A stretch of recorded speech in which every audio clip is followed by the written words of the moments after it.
Hi, thank you for visiting Varian. My name is Vari, and if this is your first time being here, then a sub and a like to the channel would be greatly appreciated. Thank you for those people out there that's been donating through Saweria. I wish you well in whatever it is that you're doing right now. Thank you also for my YouTube members, giveaway coming soon.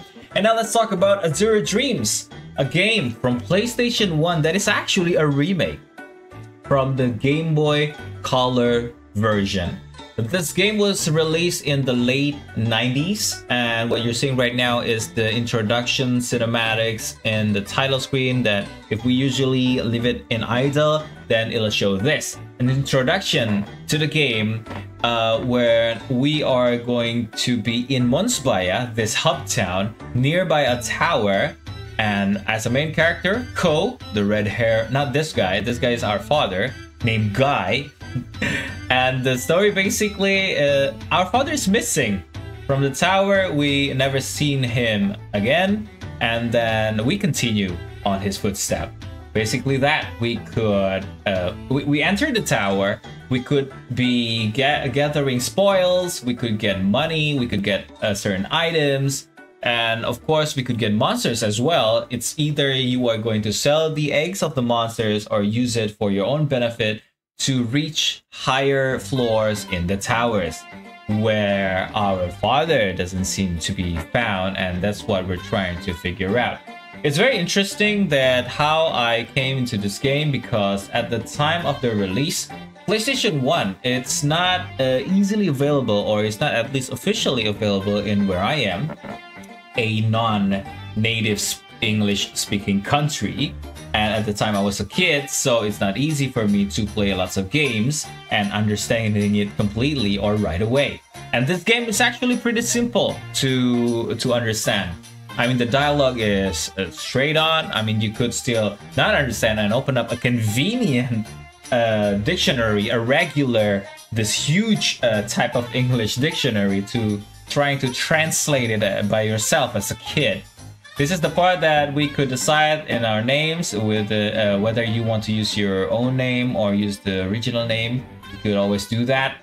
And then what get me at the time, I mean, there's a lot of games to be available in my country, and at the time there's none original one that you couldn't even find it. Everything's just bootleg. It's really hard for you to find. And so this game is not actually that popular at the time. Most people are into Final Fantasy or probably Suikoden or maybe Dragon Warrior, Dragon Quest, something like that in RPG world. But what you're seeing right now is the beginning of the story.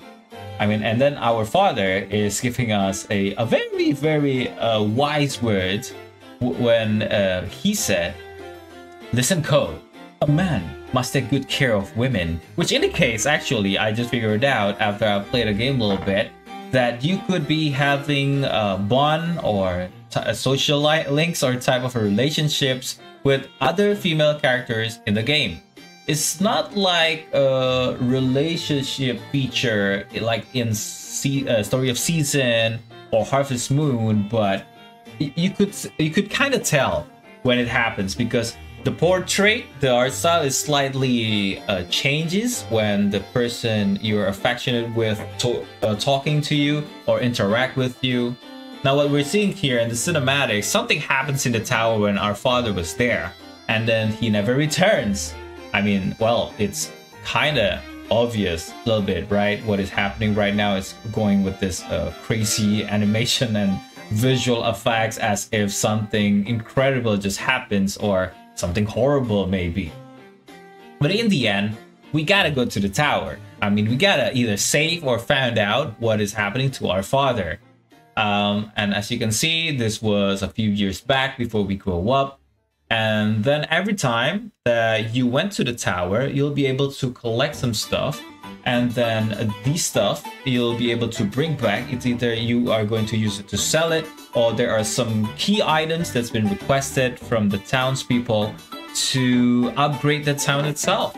Yeah, so there's like this building simulation town upgrading features that is available. You could build up the temple, the swimming pool, and there's also like a horse race type of features. There's also a casino you could build up and you could grind money and prizes from there. A shop, comedy cafes, stuff like that, library, and all of this stuff that we build up will affect the progress of the game. It's a hub city, it's a hub town, so you won't be going anywhere else. So I think these little elements will add on to the excitement of the game. And also, let's talk about the graphics and the world design itself. I mean, compared to the Game Boy Color, maybe we should not compare it at all. The art style, I love. The world itself, it feels kind of small, especially in 2024. But if you like this type of game, I mean, these are the love interests, by the way. Sorry, I got distracted a little bit by the background gameplay here from my live stream. Also, what I was meant to say was, it feels, if you're playing it now, a little bit like Hades, if you ever tried that game. It's roguelike, but it is slightly turn-based action RPG as well. You'll see it soon enough, the gameplay, what is it like. And the gameplay mechanics itself, I mean, I don't have any problem with it. You could be equipping swords or wands and shields. You'll be able to use magic as well from magical items it's going to look like a ball, and then when you use it, there's a limit to use, but it has different effects. Like there's a freezing one, a burning one. There's a one that attack or hit the whole area on your screen, or just a little bit. And this is your routines every day. Even though you already upgraded, even though you're a faction with the female characters that's just in, Nico already increased, this will just happens every day. What you just saw, it was the monster hut where we keep our monsters that we could get from the towers, and in the future as well, you'll get an item that will let you bring 2 monsters at once. And this monster will cost energy to walk around and do damage and, you know, buff you a little bit maybe, depending on the skill that the monster have. But you'll be able to heal it, or they will just fall asleep because they're tired, they run out of MP and stuff like that. And then you'll be given items. This is the first time that you'll meet a monster that will be a friend. It's Cone. I think this was the monsters of our father. I think at least a similar type.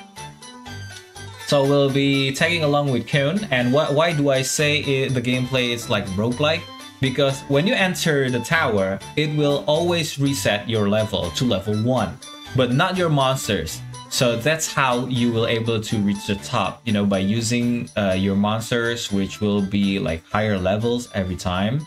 And then it'll carry you through a little bit. You could be wearing strong equipments as well, because though your level reset, but the items from the tower you could bring back with a limited space of backpacks, of course. And then the first time you enter the tower, they will tell you and give you tutorials on how to play it. This is on a 1.5 speed, by the way. I fast forward a little bit because if not, it will feel slightly too slow. Now, talking about the monsters, you could set up the monsters with AI. I mean, in how to let them behave. It's either you could make them, you know, follow your commands every time, because it's turn-based RPG. So when there's monsters in the screen, you'll be able to decide every move in every step. Or you could just use the AI to decide that your monsters are going to do this and that. Like attacking aggressively, which sometimes it kind of burdens you a little bit because your monster will just go whatever it is they want, and just, you know, run along chasing over weaker or even stronger monsters, and then you'll have to chase your monsters around. So what I did here is that I set up the command to attack directly, so the monster that I'm with will always be by my side, but will attack a enemy that is coming towards me or going near me. Well, basically the gameplay is like that, and you go ahead. I don't want to be distracted by the screen, and I will explain to you how long does it take to complete the game. It depends on your playstyle.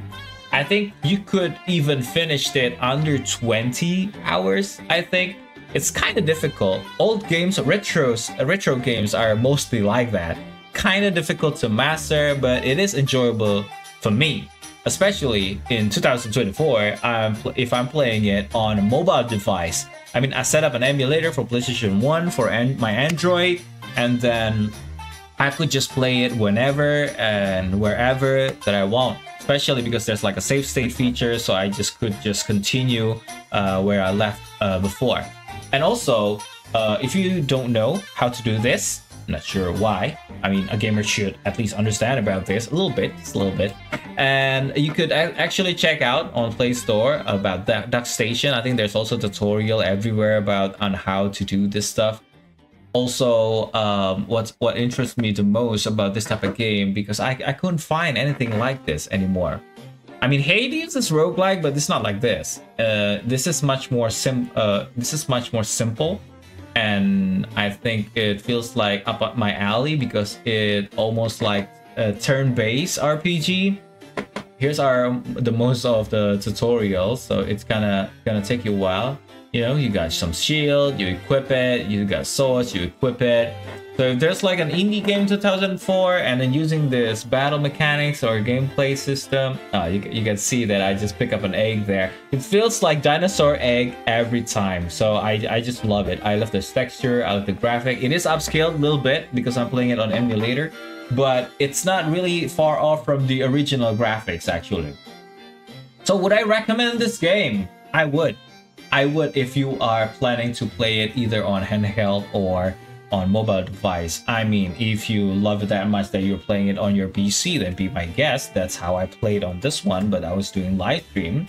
But I would rather play it because the control are much more simpler. I'm probably just playing it on my mobile device, especially in a smaller screen. The graphic and the movement just feels a lot better. Well, that's it about Azure Dreams, my retro, nostalgic game of the 2004. I'll make some other videos about retro games probably if you like it, but give a comment. Like, what other retro game should I be playing, or what do you think about this game? Do you think there's like a game that is similar to this one, or this is just kind of one of a kind? Is it better than the Game Boy Color version? Because I think it is. I mean, it's PlayStation, it has more power, right? So send your subs and likes as your love, and also comment section down below, fill it up. I'd like to hear what you think about retro PlayStation games, and maybe if you have any recommendations. Thank you for visiting Varian. Until next video.